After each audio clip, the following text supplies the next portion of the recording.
So Raw Food Diet 2013, the Raw Food Diet officially dead. Would you say that, Duran Rider? I would say that would be a good statement to write. Fred Patnar did an article about it recently. What's happening now, which is cool, which is fucking awesome, I love it, is the Raw Food Diet is dying. But the healthy raw food lifestyle is thriving. The Raw Food Diet, it's got to be 100% raw. Raw is law.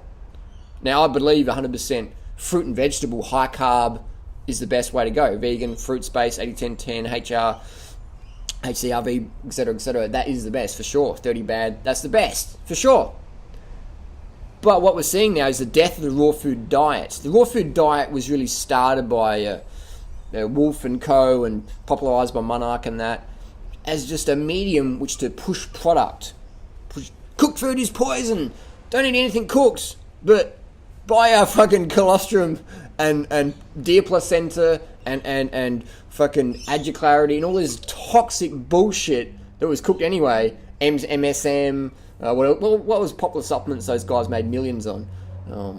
Beauty enzymes, rice protein powders, all this Tocotrine, all this really expensive bullshit that wasn't even raw. Chocolate, cacao, that was one big scam. Cacao was never raw, never is raw. If you get a raw cacao bean, right, from the cacao fruit, which I've actually had in the jungles in Malaysia and stuff, you put that in your mouth, it doesn't taste anything like the cooked chocolate that's palmed off as raw. It's just one big scam. So the raw food diet is basically a marketing scam to push product out to unsuspecting health seekers.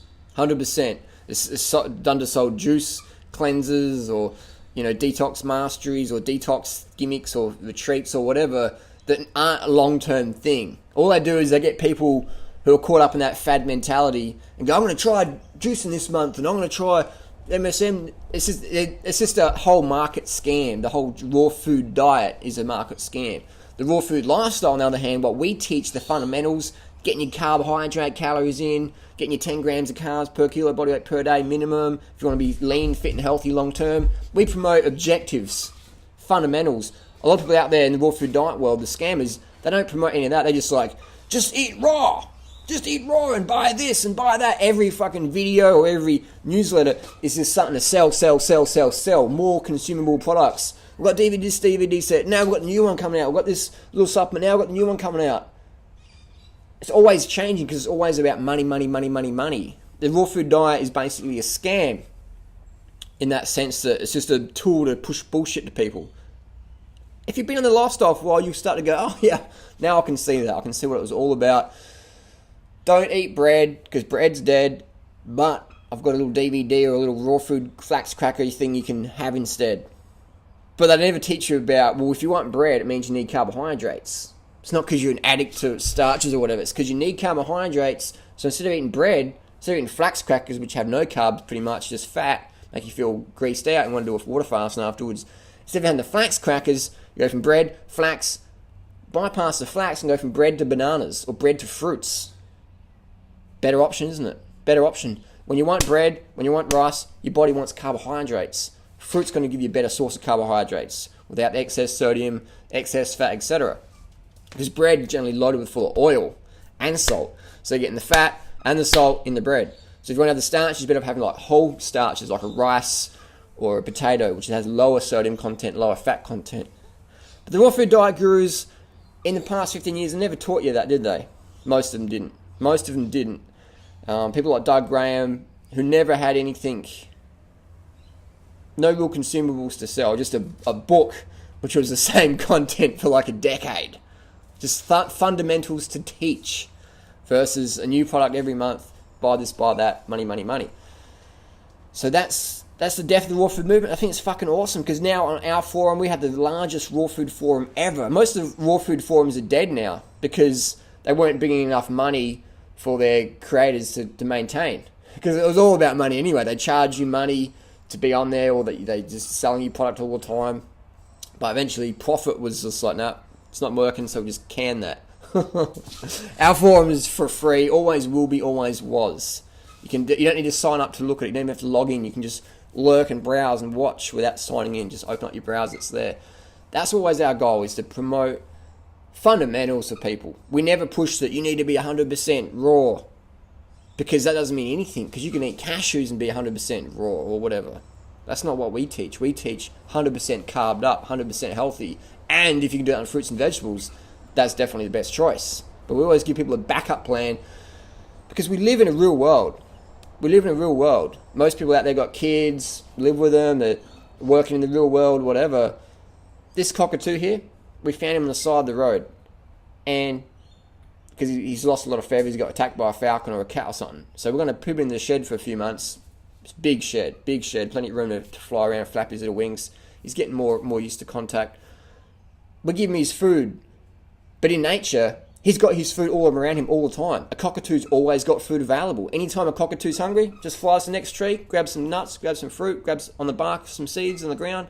Always got its food. In society, though, this food has been commodified. We live in a world where if you don't have fucking enough food, you fucking die. You die. 27,000 kids under age 5 approximately die per day from not enough food, starvation. So what we've done, the big industries just come in, just said, you can't just live on fruits and fucking corn. You got to have meat and shit.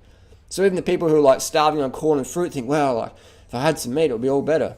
Let's go hunt some chimps or gazelle or whatever. So it's just, we live in a crazy fucked up situation. Crazy world of just foods being commodified. And the raw food diet, which is the most natural diet for humans, became this commodified thing. So if we lived in a natural world, it would just be fruits and vegetables. Always getting fruits. Just be walking through the forest all day long, just getting fruits, wild mangoes, etc. We've been out of that system for so long that a lot of those native fruits have just died off, especially with agriculture coming in there, just putting cows on there. Most of the Australian wild fruits are gone because of all the cows and grazing came in. The cows just ate fucking everything here. Just most of the native flora and actual fauna is becoming extinct in Australia or endangered due to cattle and grazing. All the grass-fed dairy industry, grass-fed meat industry is the biggest industry in Australia, biggest food industry in Australia. So we've just totally wiped out our native fruits in Australia that were there. So people go, well, if I walk outside, I can't see any fruit trees. All I can see is Walmart and Denny's. That must be my natural diet.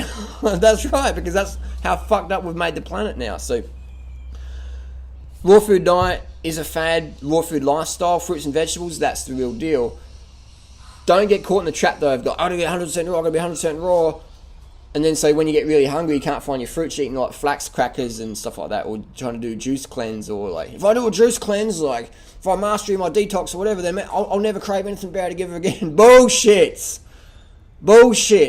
That's a marketing angle. That's absolute fucking, if I do a water fast, I'll never eat, no, I'll reset my, no, you need to get enough carbohydrate calories in daily, go to sleep early, 8, 9 p.m, drink your water. Start the day with a litre of water every morning. That's what you need to do. Fundamentals. You're welcome to spend as much money and time and or gain a lot of fat and fuck up your metabolism and do all these fads and gimmicks. You're welcome to do that. Your body, your choice, your life. I'm just saying there's another way, a better way. You know what that way is. Fruits and veg, calm the fuck up. Always eat McDougall-style carb meals over any high-fat raw food. 100%. People go, I want to be 100% raw. That's just a dogma. The label 100% raw is a marketing angle. That's a marketing angle. That's not healthy if you're eating fat when you should be eating carbohydrate. Does that make sense? That's why you see so many people do 100% raw food, and they're just like, they're getting so fucking hungry, and it's like, oh, and then they just fill up on like heaps of Thai durian or heaps of nuts and go, oh, I feel shit. I got to do a juice fast to lose the weight. And they're just constantly yo-yoing, and their fitness is never really good. Their mood is like up and down, but they're eating 100% raw food. It's not healthy though, is it? So if you're going to do 100% raw food, that's fantastic. Be organised. It's very tough to do. It's possible to do. You just got to be really organised, have your right bananas and your dates and everything like that. Have them around the place all the time. When you go out, be organised, know where you can get food. When you travel, organised, things like that. So me, myself, I don't eat 100% raw food diet, even though I think that is the best way to go. As long as it's high carb, 100% raw foods, not the nuts and stuff. Avocado, I'd say maximum 1 a week. Nuts, a maximum handful a week if you want health. Otherwise, you're just going to load that body up with fat, increase your chance of heart disease, sugar metabolic issues, too much fat. is not good. It's not good at all. Oils on a raw food diet, toxic as. Get rid of your oils, toxic as. Doesn't matter if they're raw or not. They're rancid as fuck, processed, refined oil. Fuck them off. If you want something refined, have refined sugar. Drink a cup of organic raw oil and drink it. And then actually don't do that because you might end up in fucking emergency ward. But let's say you did do that, you'd feel like absolute shit. And then next day, drink a cup of organic sugar and water and see how better you feel. Exactly. So yeah, I'm saying that 2013 does mark the end of the raw food diet, and people are just, you see on Instagram, Instagram's getting so big, we spend so much time on there now just looking at what's going on. And you see all these pictures of slim girls eating just fruits, or they're having like a rice meal, and you see less and less of this like high-fat gourmet raw food stuff, which is just basically a fad. It's not real food, because it's basically these people teach, you can do the raw food diet and you can still eat pasta. People go, yay! But then you eat this cashew pasta or nut butter pasta with zucchini noodles, you're getting hardly any carbs, and you're getting all this fat, and you just like, over time, your thyroid's getting all whacked out because you're not getting enough carbohydrate, your mood's dropping, you're like, I need some cacao to pick me up, I need to get back on the coffee. And that's changing now. It's so beautiful to see that. Look on Instagram. It's so fucking cool that the raw food diet is dying and the healthy raw food diet is starting to thrive. The lifestyle versus just the diet. It's the lifestyles. People understand about the sleep and the water and the sugar and things like that, and the sport. That if you want to get toned ass, you got to move your ass. And you got enough carbohydrates so you can move that ass and do the squats and do the cycling, do the running up the hills and the walking around. That's beautiful to see that. And I see on people's YouTube channels, they're getting critiqued now saying, oh, you're just selling bullshit every video or whatever. You never used to see that critical thinking before. People just says, no judgment, not judging or criticizing. I'm just going to buy it and with no critical thought. I'm not a critical thinker because I'm so undercarb from following your advice. Love you. That's all going. That's all dying. That whole fakeness and marketing, that's just all dying off now. And people are getting real time. And they're getting their real results. And that's fucking, I love it. We love to see it. We're trolling the internet with the best information out there. Getting people healthy, fit, lean, toned, without the drugs, without the starving, without the emotional roller coasters. So raw food diet, dead. Raw food lifestyle, stronger than ever before. People getting best results ever before. And they're having a backup plan versus just going 100% raw nothing, which is good if you live in the jungle because that's all you fucking got. But if you live in society, it's not all you got. 100% raw food diet is the hardest thing to eat ever because we live in society. We don't live in the jungle. In the jungle, that's all you fucking got. That's awesome. But so now you got to be realistic. You got to have a backup plan. So if you're in your urban environment and you run out of fruit, don't go to nuts and seeds to be 100% raw because you'll just be fucked up. You'll just get fucked up. Undercarb, thyroid issues, weight issues, sugar metabolic issues. Go to your McDougall's plan as a backup. Fruit up here, starches here. Simple as that. Always has been, always will be. Nuts, fats, under the screen. Done.